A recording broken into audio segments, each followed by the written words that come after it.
Más bienestar, menos estrés, mejor conexión con tu hijo o hija.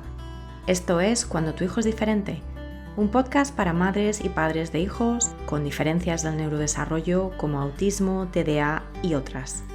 Yo soy Magui Moreno, profesora certificada de Mindfulness, coach, autora del libro Cuando tu hijo es diferente y madre de un hijo neurodivergente. Aquí encontrarás herramientas, estrategias y consejos prácticos para disfrutar de tu vida y de tu maternidad y para apoyar a tu hijo o hija en su desarrollo. Hola y bienvenidos a un nuevo episodio del podcast Cuando tu hijo es diferente. Yo soy Magui Moreno y tengo aquí a Daniela González. Daniela, bienvenida al podcast. Hola Magui, muchas gracias. Daniela es una madre que forma parte de la tribu Mamá en Calma. Os voy a dejar toda la información sobre eso en las notas del episodio. Y es una madre que viene a contarnos su experiencia, que nos viene a dejar su testimonio. Ya sabéis que estoy haciendo una serie de episodios que van más allá del hablar del autismo, hablar del TDA, hablar de cualquier neurodivergencia, desde una perspectiva de esa neurodivergencia o de algún aspecto terapéutico en torno a esa divergencia, y estoy en esta serie invitando a madres a que nos den su testimonio, a que nos cuenten cómo ha sido su experiencia hasta la fecha de ser madre de alguien neurodivergente. Así que, Daniela, quiero que te presentes brevemente, que nos cuentes dónde vives, que nos cuentes algo de tu familia, ¿no? ¿Cuántos hijos tienes? ¿A qué te dedicas? Y empezamos. Venga, cuéntanos. Claro que sí, mi nombre es Daniela, vivo en Tampico, México. Soy mamá de 2 niños, de Francisco que tiene 8 años y Santiago que tiene 4. Soy esposa y soy maestra de preescolar. Entonces tengo 15 años trabajando como maestra. Wow, o sea que eso también es súper importante porque aunque aquí estás, digamos, a título personal, ¿no? En tu experiencia como madre, pero el tema también de ser maestra de preescolar es importantísimo porque suele ser en esa época, cuando los niños tienen esas edades, que empiezan a surgir las sospechas o los desafíos y en muchos casos las preocupaciones de las madres y de los padres. Así que cuéntanos cómo fue todo el proceso de diagnóstico de tu hijo, cuántos años tenía, cómo empezaron las sospechas. Cuéntanos un poquito. Claro, estábamos en pandemia, entonces el desarrollo de Santi fue un desarrollo como mi primer hijo. Santi es mi segundo hijo. Y justo era marzo y él comenzó a tener una regresión, es decir, que las pocas palabras que decía, por ejemplo, ya gritaba en las noches, mamá, cuando quería algo, o ya empezaba a repetir unas cosas, lo dejó de hacer. También cuando el señalar lo dejó de hacer y se comenzaba a ver un poco cansado, como muy cansado. Estábamos en la playa, entonces primero pues pensamos que podía tener COVID porque pues estábamos encerrados, no veíamos a nadie, porque fue un cambio muy drástico en él. Se hacía un ladito y se quedaba viendo el mar y a veces se quedaba dormido.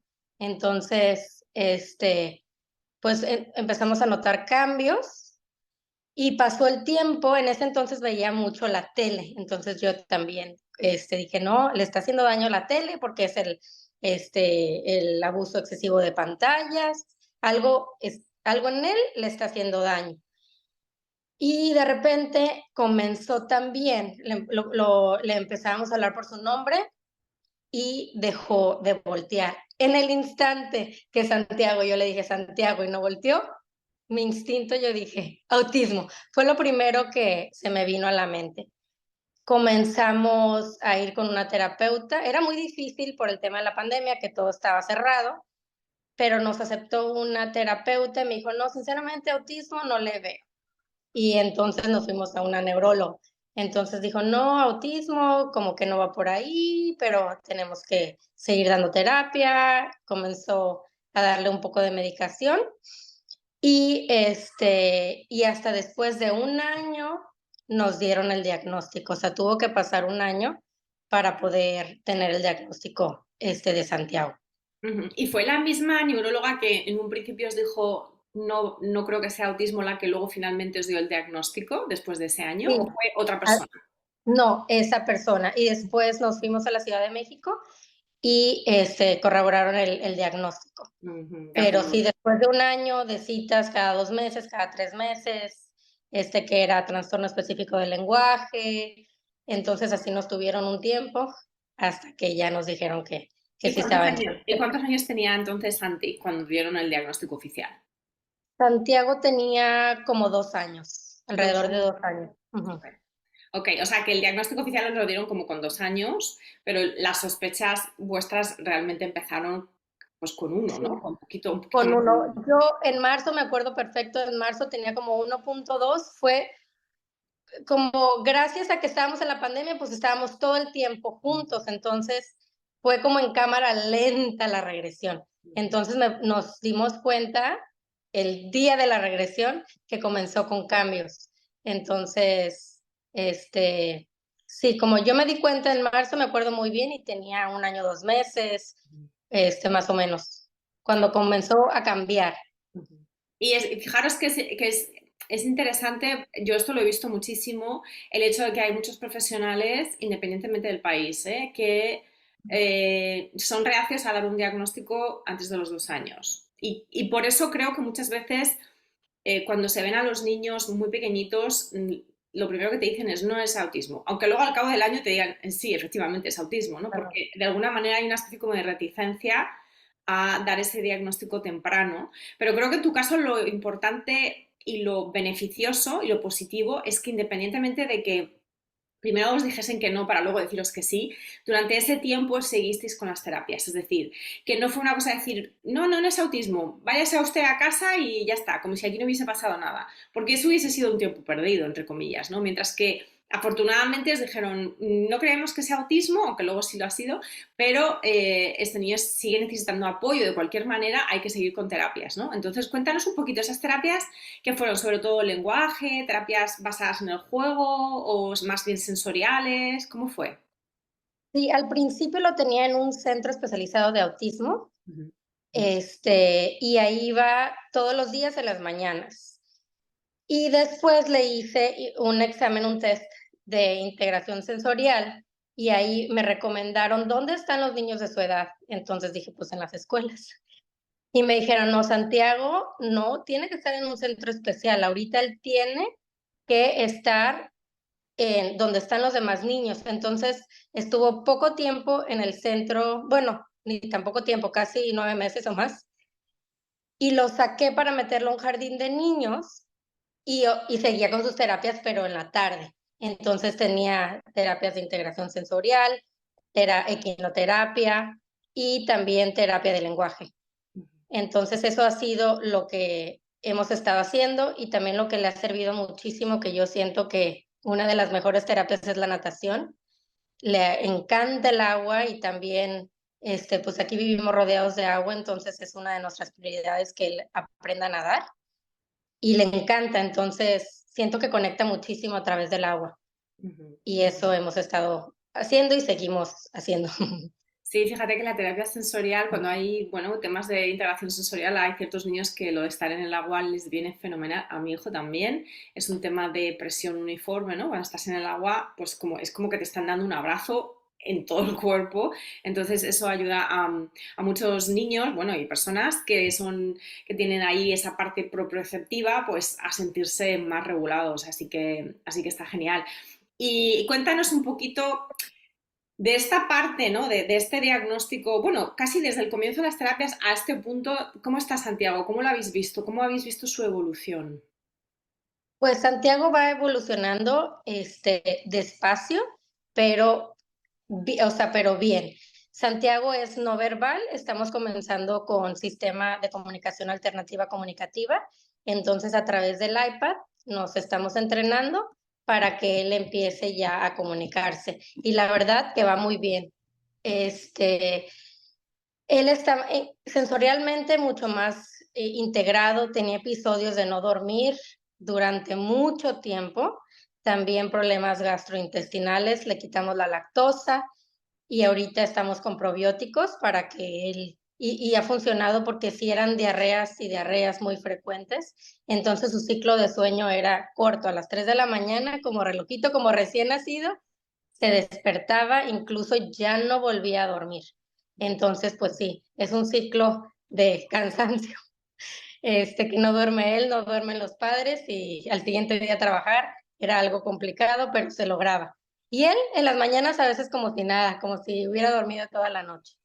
Entonces ya hicimos unos cambios y le ha funcionado y cada vez duerme mejor. O sea, son poco los días de la semana, a lo mejor antes eran todos, ahora un día que no duerme y se vuelve a dormir, pero sí eran noches muy seguidas de a las 3 de la mañana se despertaba como si fueran las 7.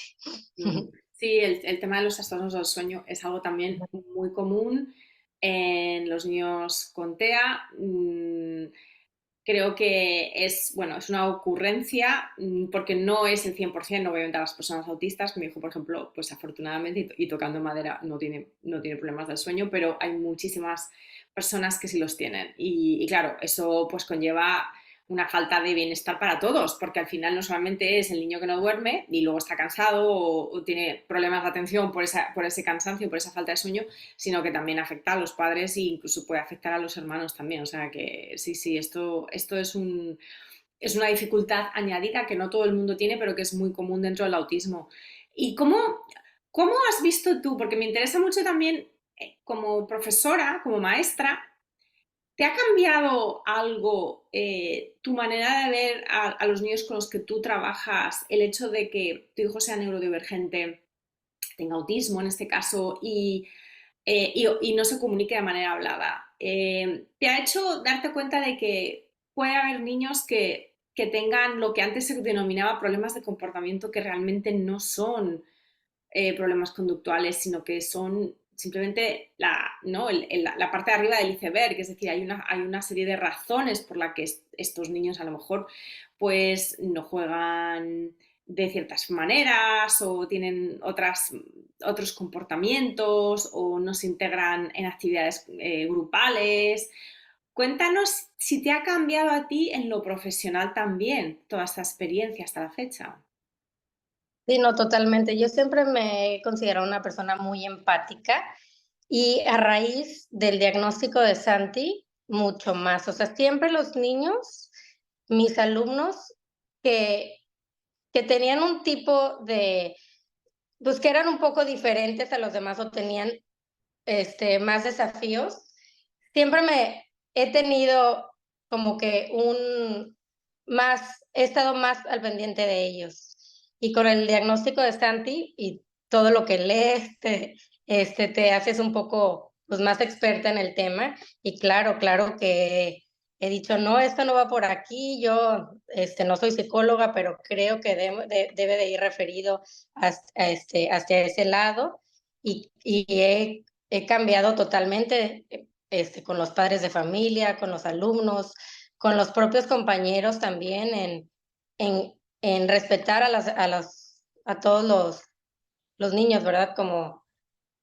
Y cómo poder ayudarlos en comunidad. Exacto, ¿no? Yo creo que es eso, es la aceptación y el respeto, ¿verdad? Pero bueno, obviamente, pasar por una experiencia así y seguir en esta experiencia, básicamente tener una maternidad atípica, aunque también tengas una maternidad típica con tu otro hijo, pero nos hace sufrir, ¿no? Porque ahí hay un proceso también de reajuste emocional y, bueno, a todos los niveles. Entonces, cuéntanos qué es lo que, a día de hoy, ¿qué es lo que más te ha hecho sufrir como madre y como persona esta maternidad diferente? Pues yo creo que bueno, aquí la falta de empatía, por ejemplo, que al final inclusivos no somos. Entonces, híjole, duele en que te digan, no, no aceptamos a tu hijo porque no tenemos las herramientas para apoyarlo. Donde yo veo que en el mundo hay esa inclusión y ya es el caminito, pero que no lo quieren intentar. El que pues lo hagan a un lado, que no lo incluyan, que no lo inviten. Yo me doy mucho cuenta con mi otro hijo, como a él lo invitaban y lo invitaban Y ese miedo que tiene la gente a no saber qué hacer y tampoco querer preguntar, siento que es lo que más duele. Y qué interesante lo que acabas de decir, que es que la gente no sabe qué hacer, pero tampoco quiere preguntar. Esa segunda parte me parece fundamental, Daniela. Ahí es donde realmente se marca la diferencia entre un ambiente más inclusivo o más incluyente o más respetuoso y un ambiente que no lo es. No es la falta de información, porque yo creo que la falta de información, desafortunadamente, todavía a día de hoy es como la posición por defecto. Sea México, sea Estados Unidos, sea Europa, en ciertos ambientes, en la mayoría de los ambientes, no hay información, a no ser que uno tenga esta experiencia directa o conozca a alguien muy cercano, familiar, que tenga esta experiencia. Seguimos con mucha falta de información. Pero ese no es el problema, porque la información hoy en día es gratis y en Internet hay mucha, de calidad también, por supuesto, no solamente información un poco estresante o un poco negativa o directamente mentiras, que también las hay. Ese no es el problema no es la información, el acceso a la información, el problema es lo que acabas de decir tú, la falta de deseo de informarse. O sea, como ese pasotismo que diríamos en España de, bueno, esto no es mi problema, yo no quiero saber nada. Ese, para mí, esa es la actitud que hace que no avancemos. De nuevo, no es la falta de información, no es la falta de actualización, porque todo eso se puede conseguir, pero esto solo se puede conseguir o bien si te obligan, porque tal vez es parte de tu trabajo, aunque también qué pena que te tengan que obligar, o bien porque tú tengas el propio interés, ¿no? O porque tengas la motivación, o simplemente porque tengas la curiosidad y digas, pues mira, yo no sé nada de autismo, pero ahora que conozco a esta familia y que tiene un niño autista, pues me voy a informar para estar un poco más enterada, ¿no?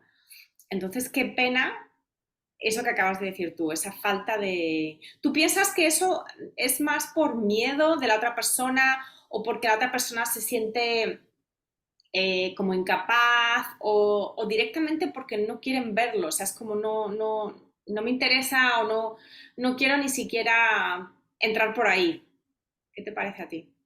Pues yo siento que es de las dos, un poco de miedo y un poco de desinterés, como eso es lo que yo percibo, como que no, o sea, son pocas las personas que realmente quieren mostrar interés. Incluso en el ámbito educativo, tanto en el educativo como en el personal de mamá,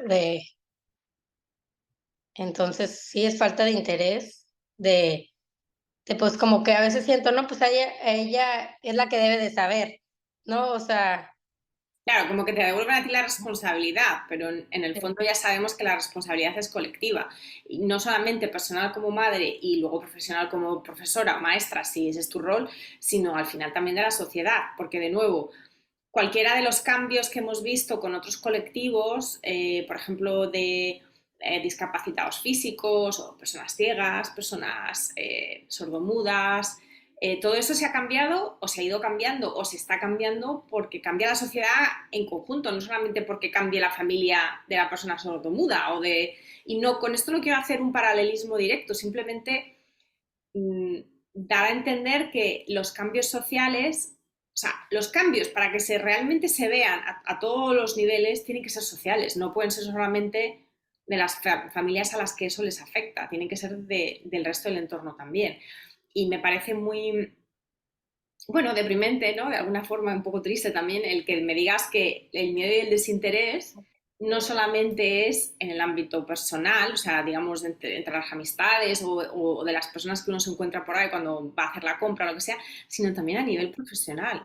Porque, de nuevo, si a nivel de estadística ya se está diciendo que casi un cuarto de la población infantil y luego juvenil va a tener diferencias de aprendizaje, que no quiere decir que todos tengan autismo, ¿eh? No estoy diciendo eso, sino que van a tener diferencias de aprendizaje y dentro de esas diferencias de aprendizaje, dentro de esas algunas neurodivergencias, por supuesto que va a estar el autismo. Pero si a nivel estadístico ya estamos hablando de unos números bastante considerables, yo no creo que nadie que se dedique a la enseñanza puede simplemente decir, a mí eso no me interesa, porque es que de alguna manera, antes o después, va a tener niños que enseñar que no aprenden como los demás. Entonces es como una falta también de orgullo profesional, ¿no? Es decir, no me quiero actualizar, no me quiero poner al día con un tema que sí o sí voy a tener que enfrentar en algún momento. Claro. Sí, que cada vez la estadística sube, entonces. Exacto, exacto. Entonces, cuéntanos un poco qué has aprendido hasta el día de hoy, ¿no? ¿Qué has aprendido de toda esta experiencia? Tanto a nivel personal como, de nuevo, cualquier cosa también que tengas que compartir a nivel profesional. ¿Qué es lo que te ha enseñado el tener que afrontar la situación con tu hijo Santiago? Pues una de las cosas a valorar mucho, a valorar las cosas simples, este, a unirte como familia, como persona, a creer más en mí. Tú siempre me has ayudado mucho y siempre me acuerdo mucho de algo que me dijiste, que el futuro no existe, porque eso es lo que me comía al principio. ¿Qué va a pasar? ¿Va a hablar? ¿No va a hablar? ¿Va a entrar al colegio? ¿No va a entrar al colegio? ¿Va a ser independiente? ¿No va a ser independiente? Entonces, es difícil como no perder la cabeza pero pues vivir cada día y disfrutar su diferencia. Mm, Y sí, y no es fácil. no, no lo es. No es fácil. Y ahora mismo lo estás demostrando, porque incluso solamente hablar de esto ya nos emociona de muchas maneras, claro que sí. Y a lo mejor la pregunta que te voy a hacer ahora te va a emocionar aún más, pero es muy importante también hacerla, Daniela. ¿De qué estás orgullosa en ti misma hasta la fecha con respecto a tu maternidad? Tanto de tu hijo neurotípico como de tu hijo neurodivergente. Yo creo que es importante, o sea, incluir toda nuestra experiencia, no solamente la difícil, ¿no? También la que es menos difícil, digamos, o por lo menos más típica. ¿De qué estás orgullosa?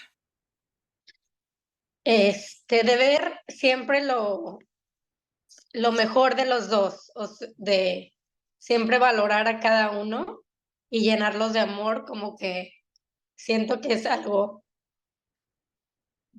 este, que le sobra. Sí, y fíjate que justo ayer estaba hablando yo por Instagram del tema de la mirada hacia nuestros hijos, ¿no? De nuestra mirada como madres. Y del hecho, todo esto era por el tema de las evaluaciones, bueno, pues de psicológicas, básicamente, de nuestros hijos. Y había madres que me decían, a mí hacer evaluaciones nuevas siempre me sienta fatal porque me siento decepcionada o porque ha avanzado pero no tanto como queríamos o como debería, ¿no? Y entonces todo este tema de quién decide el qué debería, ¿no? Cada cual lleva su camino.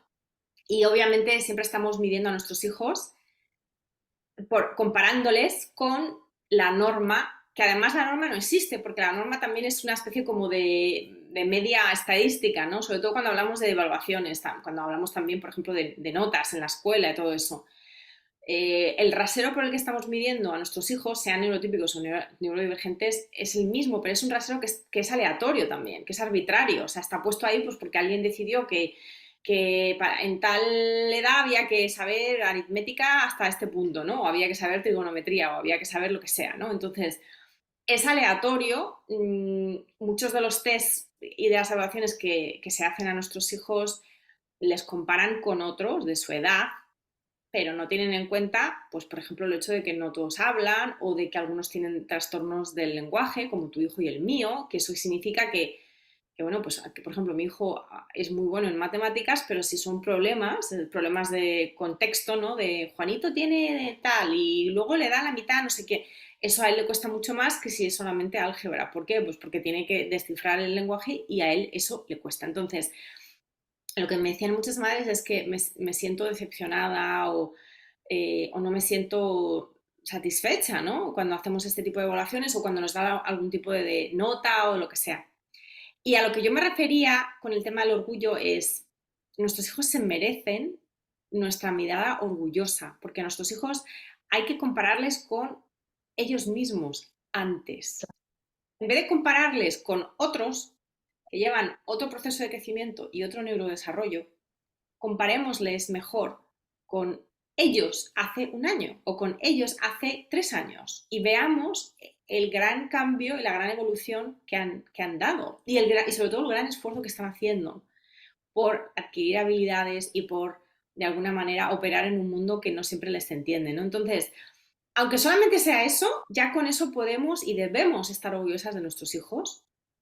Y creo que esa mirada de orgullo, ¿no? Esa mirada de estoy orgullosa de ti, del esfuerzo que haces, de cómo eres, aunque tengas tus dificultades, aunque tengas algunas limitaciones de comunicación, pero estoy orgullosa de ti, ¿no? Lo importante que es demostrar a nuestros hijos que estamos orgullosos de ellos, independientemente de lo que puedan o no puedan hacer.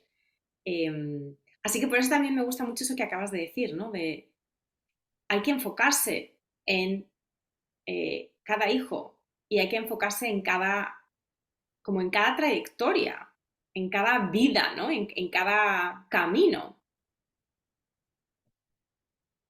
Claro, Y sí, no negarles nuestro orgullo. Yo creo que eso también, de verdad, no lo hacemos conscientemente, en la mayor parte de los casos no lo hacemos conscientemente, pero no nos damos cuenta de que les estamos negando nuestra aprobación, nuestra validación, y eso es súper, súper importante a todos los niveles, para que ellos también pues se sientan valorados, que es que todos necesitamos sentirnos valorados y válidos, ¿no? O sea que súper importante. Así que, ¿cuál es el mayor deseo que tú tienes para tu hijo Santiago en concreto? pues que él sea feliz, que siga siendo feliz como lo es, hasta ahora, y siento que eso nadie lo puede medir, entonces es un niño excesivamente feliz y y que siga brillando como es él.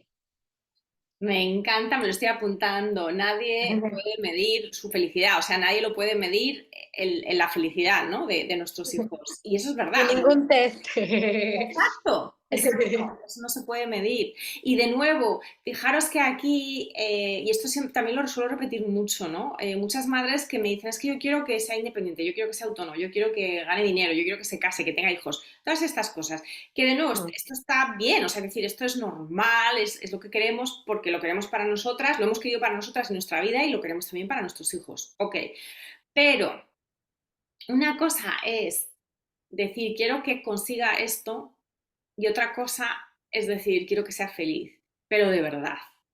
Claro, Quiero que sea feliz de verdad, siendo como es él, ¿no? así es.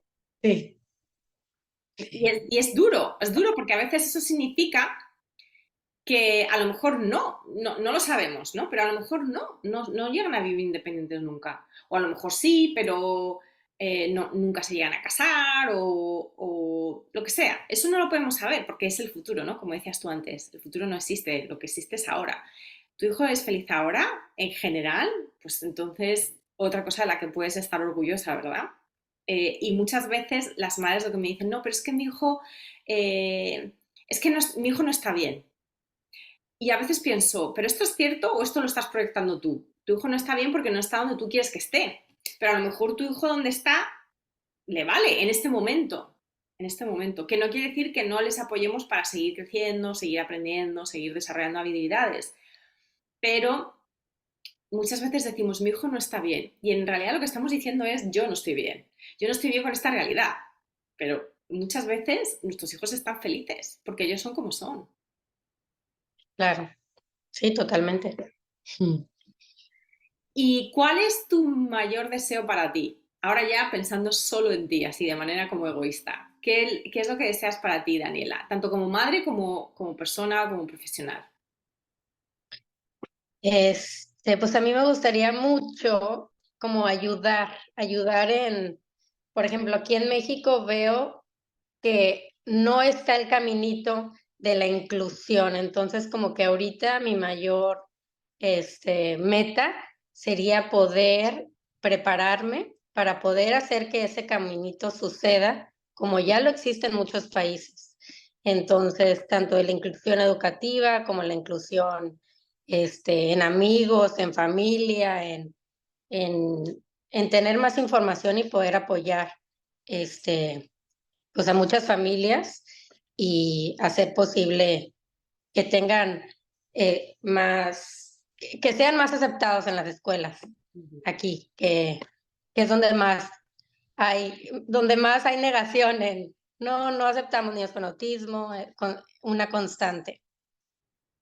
Sí, y de nuevo, ahí estás también totalmente bien situada porque es algo que tú conoces de primera mano. O sea, es una experiencia que tú tienes a diario porque lo ves desde dentro, ¿no? O sea, lo ves desde dentro, entonces sabes perfectamente cómo está la situación. Entonces, y fíjate que yo creo que aquí también puedo lanzar esta reflexión que la he hecho muchísimas veces y yo soy también prueba de ello, que es que cuando empezamos a trabajar en lo nuestro, en nuestra aceptación, en todos estos cambios personales que se vienen por el hecho de tener una maternidad muy diferente de la que nos esperábamos, eh, muchas veces lo que nos pasa es que nos damos cuenta de lo que sufrimos, el aislamiento, ¿no? Esa falta de, lo que decías tú antes, la falta de respeto, la falta de inclusión. Y entonces, cuando salimos al otro lado, un poquito más, cuando ya pasamos esa etapa inicial difícil de duelo y todo eso, y estamos un poquito más fuertes,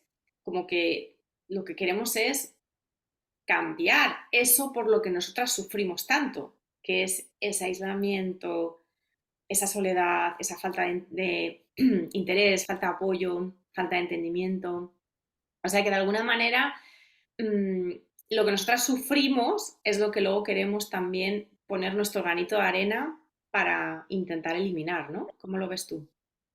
Sí, totalmente, totalmente. Es lo que yo digo. Como yo lo vivo a carne propia, o sea, yo entiendo perfectamente en un salón de clases siempre va a haber un niño este, neurodivergente. Entonces, siempre, año por año lo hay. Entonces, la comunidad debe de entender que todas las personas somos únicas y diferentes y saber respetar y saber aceptar, porque es lo que falta también como humanos, o sea, falta mucha empatía hacia los demás, hacia los niños, hacia entonces, eso es lo que yo me quiero enfocar sin descuidar a mi otro hijo. No quiero creo que hay un libro que sí, que, si no me equivoco, se llama Living by the Shadow, muy importante. También siempre tengo mi foco rojo de hacer el equilibrio,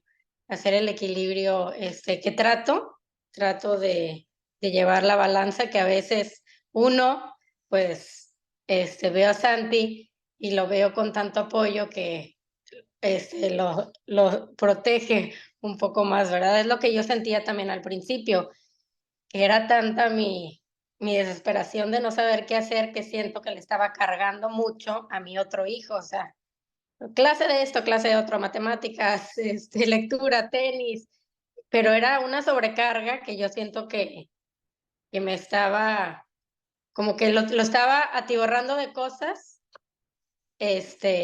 a, a mi hijo mayor. Entonces, siento que yo ya estoy más tranquila y eso también ha ayudado, mucho. Pero pues todo es un proceso de, como tú decías, del duelo, aunque siga siendo la montaña rusa, pero siempre digo, pero hacia adelante. Sí, exacto, en esa dirección. Y qué bueno que hayas comentado también este tema de cuando hay otros hijos, ¿no? Porque de eso Ujú. muchas veces como que nos pasamos mucho con uno y no llegamos y sentimos que no llegamos al otro y a veces es al contrario, ¿no? De le doy mucho apoyo a este, pues también le voy a exigir al otro que haga muchísimas actividades, ¿no? Entonces como que también hay a veces desafíos de nuevo, estamos proyectando miedos de uno al otro y entonces hacemos ahí un max mix de Sí, los dos, ¿no? Entonces, ese no dejar de lado al otro hijo, al hijo neurotípico en el caso de que lo haya, y de realmente también estar en lo que él o ella necesite totalmente. Y te quería hacer una última pregunta, Daniela, que tiene que ver también con, creo que como que el tema central de nuestra conversación ha sido un poco esa falta de empatía, ¿no? Falta de empatía del entorno y falta de empatía de los maestros, las maestras. Entonces, volviendo también a tu papel como maestra, como docente, ¿Tú piensas que aparte del desinterés y de un poco de esa falta de información y desinterés, piensas que también hay una falta de apoyo institucional? Es decir, que también hay profesores o maestros que digan, bueno, pues en principio yo no tendría problema en saber más de esto, pero si me formasen, es decir, si me pagasen cursos, que me enseñasen, si me diesen el apoyo, los recursos humanos o materiales que necesitamos para poder apoyar a estos niños, ¿no? Y no la posición por defecto que también suele pasar mucho en muchísimos países, que es, pues eso, hay un problema, pues ya, ahí te lo veas tú, ahí te lo soluciones tú en la clase, tú, a título individual y personal. Y es como, no, vamos a ver, los maestros y las maestras son seres humanos también. O sea, por mucho que ellos quieran a lo mejor entender mejor y hacerlo mejor, pero el día tiene las horas que tiene y ellos tienen las responsabilidades profesionales que tienen. Entonces tampoco le podemos pedir milagros a los individuos a título personal, ¿no? Entonces, ¿tú has visto también eso, esa falta de apoyo institucional, ya sea de los gerentes de las escuelas y también, por supuesto, a nivel, bueno, pues de la administración estatal e incluso federal? Es decir, como que ves que también hay una falta de apoyo a los profesionales. Sí, totalmente, totalmente. Siento que de ahí parte todo, de la falta de apoyo, ya que aunque alguien tenga la voluntad, pues no sabe cómo, no sabe cómo, por dónde empezar. Entonces, siento que sí, por ahí tendría que empezar el cambio, por capacitar a los maestros para que, para que sepan cómo trabajar con niños neurodivergentes en todo tipo, no nada más con niños dentro del espectro. Entonces, sí, es una falta de apoyo totalmente.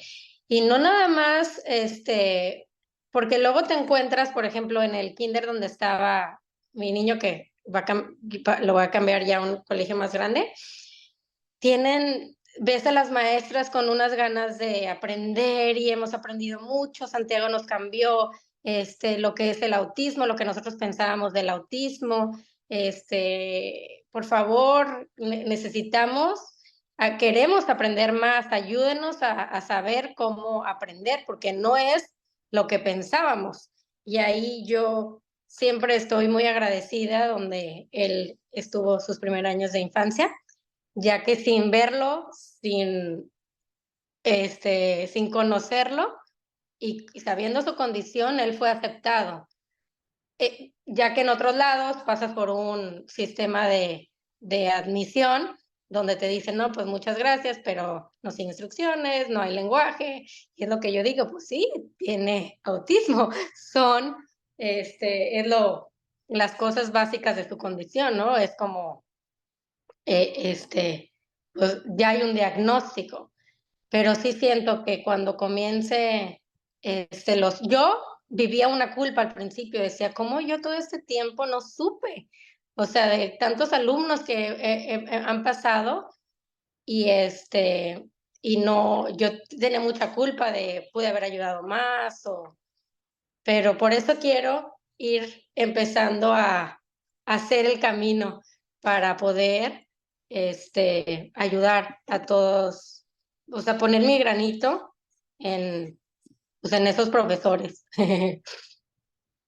Totalmente. Y al final muchas veces también, y creo que hay también aquí un modelo interesante al que acabas como que de hacer referencia, que es el apoyo entre profesionales, ¿no? De decir, bueno, pues si no hay mucho apoyo institucional a nivel de recursos humanos o materiales o de cursos o de capacitación, también podemos hacerlo de esta manera más informal, que es pues eso, si hay una madre que encima es maestra, que obviamente sabe del tema porque tiene un hijo autista, puede hablarnos de esto, nos puede de alguna manera dar más información, ya por lo menos es algo, ¿no? Algo que de otra manera pues no. Lo que pasa que, bueno, ya sabemos que eso no es suficiente, porque lo complejo también de las neurodivergencias, no solo del autismo, aunque también del autismo, es que son tan variadas, claro, Claro, que, o sea, es muy difícil dar una visión global en muy poco tiempo y con muy pocos recursos que realmente prepare a alguien que tiene que estar educando a un niño varias horas al día, mm, que puede tener un perfil muy diferente a otro niño con ese mismo diagnóstico. Entonces, la cosa se complica mucho y por eso yo Claro. siempre vuelvo a lo de siempre, ¿no? Que es que hacen falta recursos, es que hacen falta recursos. Cada vez sabemos más que hay muchas maneras diferentes de aprender y no todos los niños aprenden de la misma manera, haya o no haya un diagnóstico. Entonces, yo como que pienso que esa reforma educativa de alguna manera es inevitable. Lo que pasa que, bueno, pues ya sabemos que a día de hoy todavía hay, bueno, muchos gobiernos y muchas administraciones que tienen, como la avestruz, tienen la cabeza metida en la arena y no quieren saber de eso, ¿no? Porque obviamente, bueno, pues es un desafío y hay que poner los medios para afrontarlo. Brevemente, Daniela, y como despedida, cuéntanos a ti la tribu cómo te ha ayudado. A mí la tribu muchísimo, sí, es un antes y un después de la tribu. Conectar con madres de todo el mundo me ha ayudado a, número uno, que no estás sola y para todo tipo de consejos, pues no, nadie más te entiende mejor que otra madre con un niño neurodivergente. Entonces, ha sido mucha calma, mucha paz, he aprendido a meditar y a vivir el presente, que como le repito, que el futuro no existe, y estar contigo en paz para poder ayudar a los que te rodean, a, toda, a todas las personas que están a mi alrededor. Entonces eso me ha dejado mucho el calmarme, el vivir, pausar mi vida acelerada y para poder disfrutar de mí y abrazar las diferencias.